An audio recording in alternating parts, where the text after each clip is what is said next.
Nuti ilmaan namaa jiruuf jireenya jiraannu keessatti wantoota garaagaraa irraa kaka'umsa fudhachaa jiraanna. Mee waa'ee Joobiraa irraa wantoota tokko tokko dubbachaa kaka'umsa jireenya keenyaaf barnoota guddaa akka irraa fudhannu abdiin qaba. Joobirri uumama jireenya isaanii nama ajaa'iban keessaa isa tokko. Hammuma waa'ee isaa qorannu baay'ee tokko nu ajaa'iba. Jireenya isaa irraa wantoota hedduun baranna. Qabxiilee muraasa akka armaan gadiitti dhiyeessa.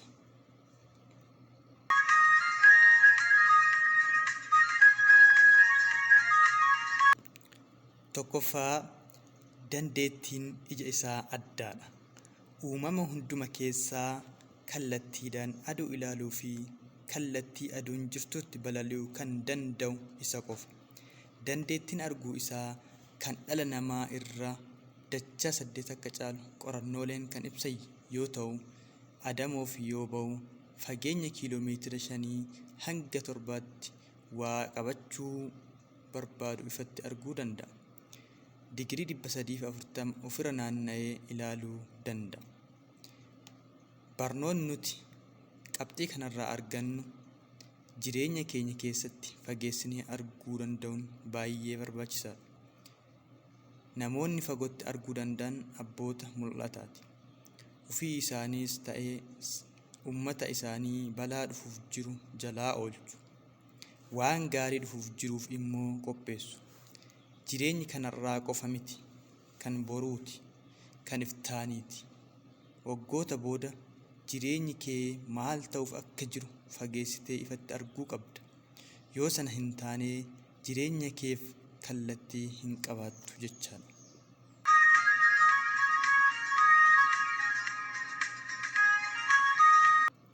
Lammaffaa, Joobirri kofaa isaa balali'a. Yeroo baay'ee kallattii barbaadetti kofaa isaa balali'uun beekama. Uumamni Joobira caalaa ol ka'ee balali'uu danda'u hin jiru. Bakka inni jiru da'oon jalatti bokkaa dheessan hin jiru yoo ta'e, qilleensa addaan kutee ol balali'uudhaan duumessa gaararratti ol ba'a. Bokkaa gaararratti ta'ee asii gadi bokkaa fi uumama bokkaan roobu ilaala. Barumsi nuti qabxii kanarraa argannu gareedhaan gurmaa'uu fi hojjechuun barbaachisummaan isaa kan wal nama gaafachiisne ta'us, jireenya kee keessatti yeroo tokko tokko kofaa kee socho'uun baay'ee barbaachisaadha. Daandii mataa keetii irra imaluu, ejjennoo mataa keetii qabaachuu, icciitii kan kee qofa ta'e qabaachuu qabda. Hirkattummaan barbaachisaa miti. Of dandeessee miila lamaan dhaabbachuu danda'uu qabda. Hirkattummaan barbaachisaa miti.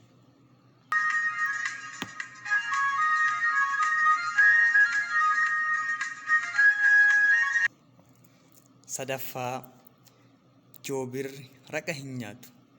Adamsee bineensa lubbuu qabu nyaata malee raqa lubbuun keessa hin jirre raawwatee hin nyaatu. Waan nyaachuuf ulaagaan isaa lubbuu qabaachuudha. Fayyatti irratti lafa dha'ee uuruu isaa jabaataa sanaan bakka lamatti dhoosee dhiiga lubbuun keessa jiru soorata.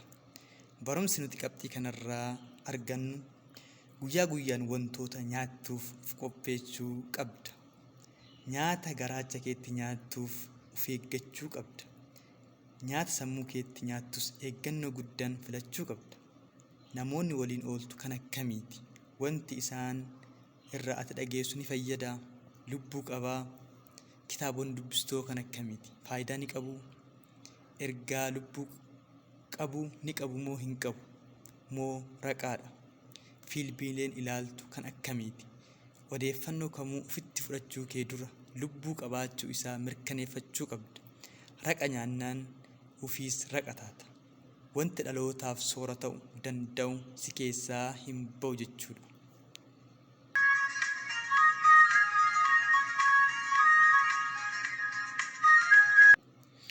Afuraffaa, Joobirri hanqaaquu buusuu dura maadhee keessatti buusu ijaara. Kunuunsa inni hanqaaquu isaaf taasisu guddaadha. Roggee gaara guddatti ol ba'ee fiixee mukaa achi irra jiru irraa Yoo mukti hin jirre immoo kattaa irratti maadhee ijaara. Maadhee inni ijaarratu ajaa'iba! Sadarkaa 4 qaba. Karaa keessaa gogaa illeensaa lallaafaa fi baay'ee ho'u kaa'a. Itti aansee baala babal'aa kanneen akka baala arbuu fa'a itti naannessa. Sadaffaa irratti citaa yookiin babal'ii irra kaa'a. Dhuma irratti qoraattii gurguddaa fidee irra afa. Maadhee akkanaa erga ijaaree booda hanqaaquu 2 keessatti buusa.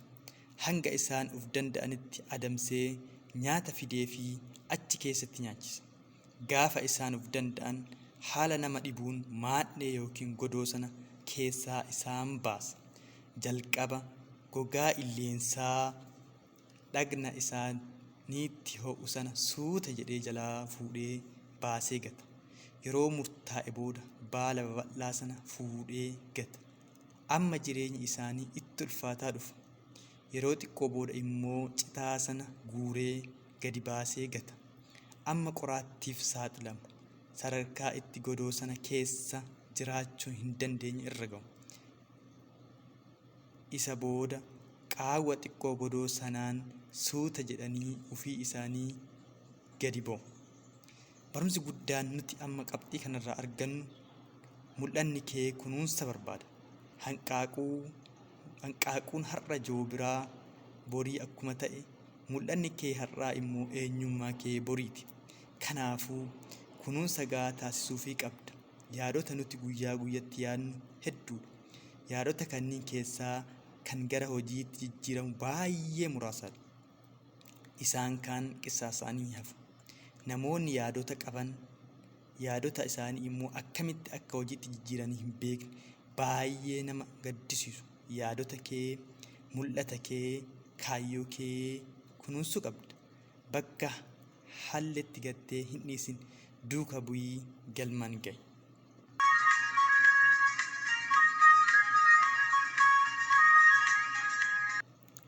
Shanaffaa, joobirri wucuulee isaa akka itti balali'an barsiisa.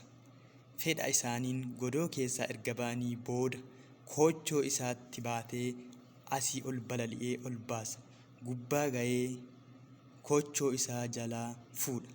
Muuxannoo waan hin qabneef dhiphina guddaan achi irraa kufu. Yoo isaan lafa ga'uugaan koochoo isaa jalaa ogalchee kufaatii hamaa isaan oolcha. Guyyoota murtaa'an haala kanaan erga barsiisee booda of danda'anii balali'uu danda'u. Barumsi nuti amma qabxii kanarraa argannu kun dhimma itti gaafatama ofii ba'achuuti. Addunyaa kana irra hamma jiraattutti itti gaafatamoota gurguddoo qabda. Maatii keef, mataa keef, naannoo keef, biyya keef, dhalootaaf itti gaafatama qabda. Akkuma joobirra akka itti balali'an wucii isaa barsiisu, atis jireenya kee keessatti wantoota gochuu qabdu raawwadhu. Ga'ee baachuu qabdu baadhu. Namoota gargaaruu qabdu gargaari. Dhaloota barsiisuu qabdu barsiisi. Gatii baasuu qabdu baasi. Aarsaa kanfaluu qabdu kanfali. Walumaa galatti itti gaafatama kee baadhu.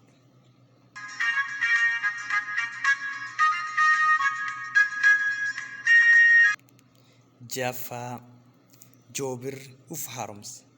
Otoo dubbannuu joobirri haga waggoota 70 jiraachuu danda'a.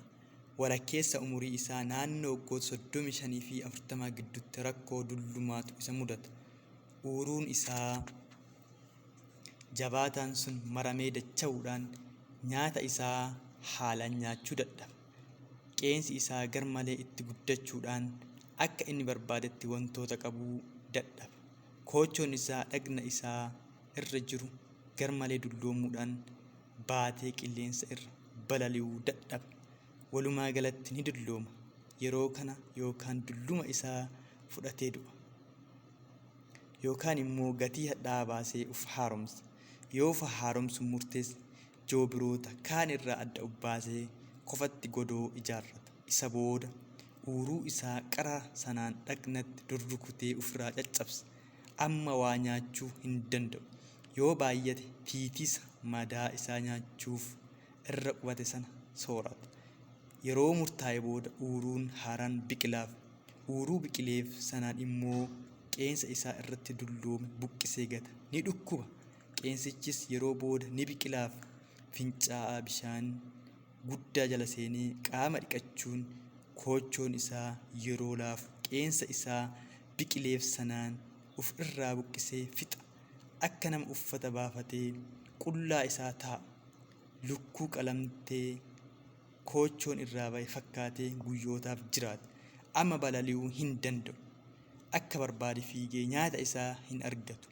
Guyyoota 40 walitti aansee fincaa'aa bishaan sana jalatti dhiqata. Isa booda koochoon haaraan ni biqilaaf. Amma haara'eera. Uuruu haaraa, qeensa haaraa fi koochoo haaraa qaba. Adeemsi jijjiiramaa kun baay'ee ulfaataa fi walumaa galatti gara ji'oota 5 kan fudhatudha. Jijjiirama isaa xumuree Joobir haaraa ta'ee gara firoota isaatti deebi'a. Haala kanaan umurii isaa isa hafe waggoota 35 hanga 40 gammachuudhaan dabarsa.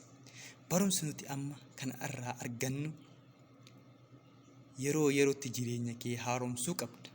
Addunyaa waliin deemuuf beekumsa kee, ilaalcha kee, dandeettii kee haaromfachaa deemuun dirqama. Addunyaa guddina ajaa'ibsiisaa agarsiisaa jirtu keessa jiraatta. Waliin deemuuf yoo abdii hin qabaanne duubatti hafta. Yookiin immoo addunyaan si gattee deemti. Yoo biraa hafte immoo ofitti amanamummaa dhabda.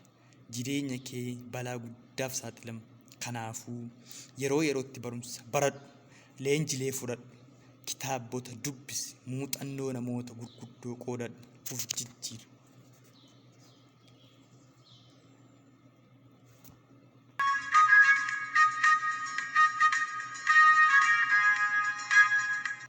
Maddi seenaa kanaa kitaaba Abjuu koo hin gurguru kan jedhu irraa isiniif qoode. Akka waan guddaa irraa barattan abdiin qaba. Ani qindeessaa fi seenaa kana kan isiniin ga'e Ibraahim Hajjiiti. Galatooma.